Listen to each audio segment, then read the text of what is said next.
Eu vou falar um negócio, né? A gente... Graças a Deus eu tô aqui já há 6 anos. Eu não perdi, graças a Deus, a capacidade de me emocionar com certas posturas dos colegas, sabe, Marina? E ao mesmo tempo me entristecer. A gente vive um cenário, assim, o que às vezes me deixa de pé? Talvez seja a minha indignação. É que me fortalece, me faz vir todos os dias para essa casa para fazer esses debates. Porque a minha maior preocupação... Não é que governo que foi, minha preocupação é o futuro, né? Eu pensando no futuro, as próximas gerações, uma pessoa como você que está há anos falando, ó, vamos chegar a tal ponto, e chegamos por causa disso, assim, me faz refletir sobre a ignorância que a gente viu, a fumaça de ignorância, por exemplo, que nós vivemos ontem no plenário, contra o Pacheco ali, sabe? Pacheco foi presidente do Senado, que quando teve uma pandemia, o governo negou a vacina, negou... A gente parou madrugadas, esse Senado ficou madrugadas, poucos sabem aqui, tratando do marco legal, para dar recursos para os estados, para trazer oxigênio, medicamento, cara, sabe assim? E ele segurou com tanto pulso todo aquele momento, né, de aflição, até dos nossos estados. Então, assim, você vê o presidente do Senado ser atacado daquele jeito, né, com a força que ele teve no momento mais difícil da humanidade do nosso país. Então, assim, é indignante a falta de respeito, a falta de gentileza, assim, como as pessoas tratam a história das pessoas, né? Parece que não é nada. Nós viramos, assim, personagens de nós mesmos. É pegar o celular, ficar, né, sendo um influencer político para milhões de seguidores, mas sem nenhum tipo de comprometimento com o coletivo, sabe? Mais do que campos ideológicos que eu defendo, deixo de defender, é o senso coletivo que mais me dói. Me dói, assim, olhar como é que a gente tem a capacidade de vir para a comissão, atacar um, atacar outro, não entender o quanto é sério que a gente está vivendo. Nós não temos plano B, cara. Nós não temos plano B. Nós estamos falando de produção, desenvolvimento. Que desenvolvimento se a gente não tiver consciência do que está acontecendo com o país? Sendo dizimado em enchente, em queimada, em seca. Pelo amor de Deus. Então, Marina, eu quero te pedir desculpas também, te agradecer pela tua história, pela tua força. Eu sei que o que mais te mantém também firme e forte nessa luta, que nem a minha indignação. Porque quando a gente tem um pensamento firme, um propósito firme, nada destrói a nossa força de querer lutar. Nada. É isso que me mantém aqui dentro, né? Você é uma mulher que veio do Seringal, lá do norte. Eu que vim de uma região administrativa das quais sempre vamos sofrer discriminação. Sempre iremos, por mais que a gente lute, por mais que nós sabemos quem somos, vamos sofrer. Então, assim, dizer da minha admiração pelo seu trabalho, pela sua equipe, por todos que estão aqui. Sabe por quê? Porque quando você fala olhando no olho firme, você tem a certeza de que a maior intenção do seu propósito é que você não quer que esse país acabe, né? Que não quer que a gente acabe com os nossos recursos naturais, que a gente respeite, né, os nossos povos tradicionais, aqueles que vieram antes. E, acima de tudo, meu Deus do céu, que falta de compromisso com o futuro. Sinceramente, parece que a gente só vive o hoje, né, Petecão?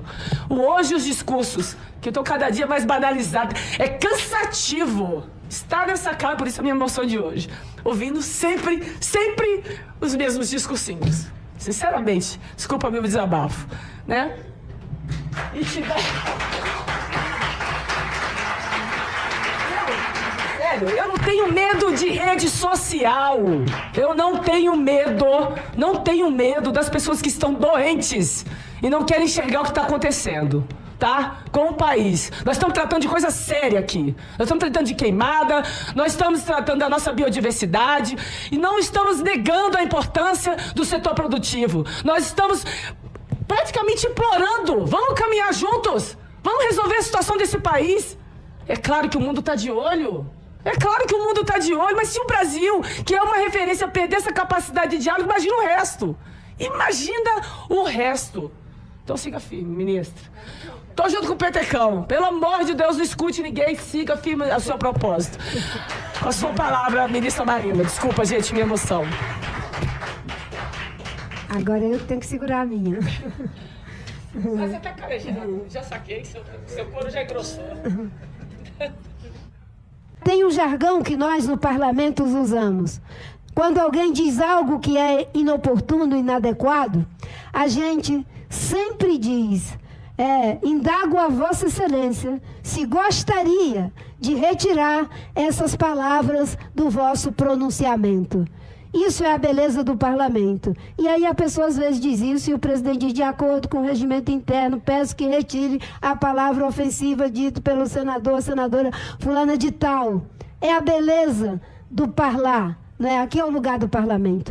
Então, eu fui senadora há 16 anos, Leila, e hoje eu me sinto sempre em casa quando eu venho aqui, mas com o devido respeito. A minha posição, Sérgio, é de alguém que é do Executivo, com profundo respeito pelo Legislativo, e eu espero que a gente possa ter aqui no Congresso a aprovação de uma lei que institua a emergência climática nesse país com 1942 municípios em situação de risco climático extremo.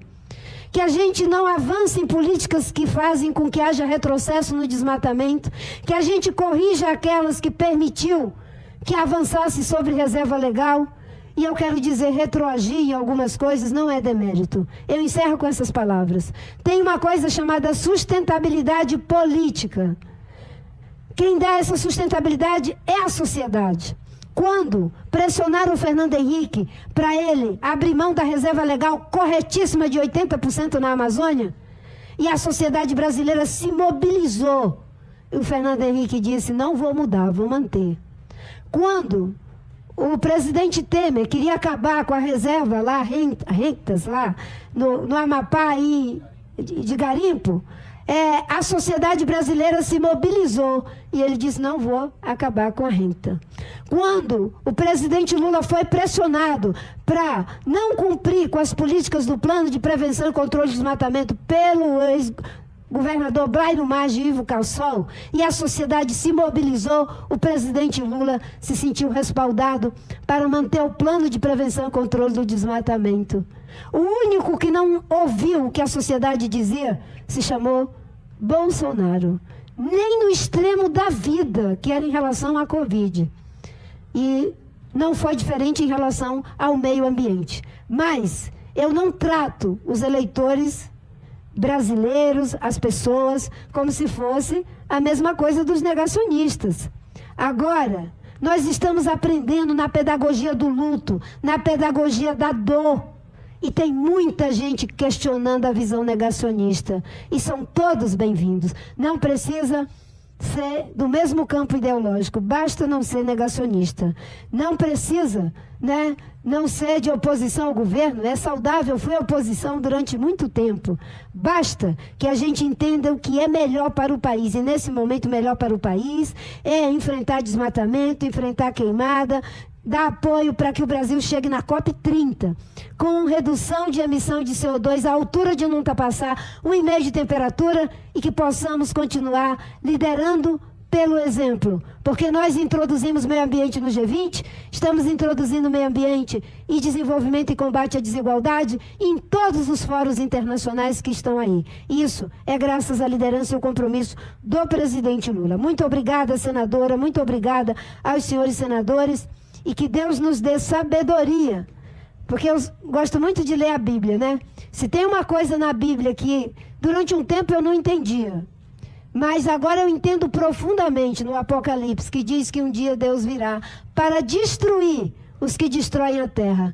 Muito cuidado em destruir a terra, porque o Gênesis 1:28 diz, ide, dominai o mundo e tudo que nele há. E todo mundo acha que é fazer acontecer. Mas o Gênesis 2, no versículo 15 ou 16, diz, e Deus colocou o homem num jardim para cultivar e guardar. Se você cultiva, por favor, guarde.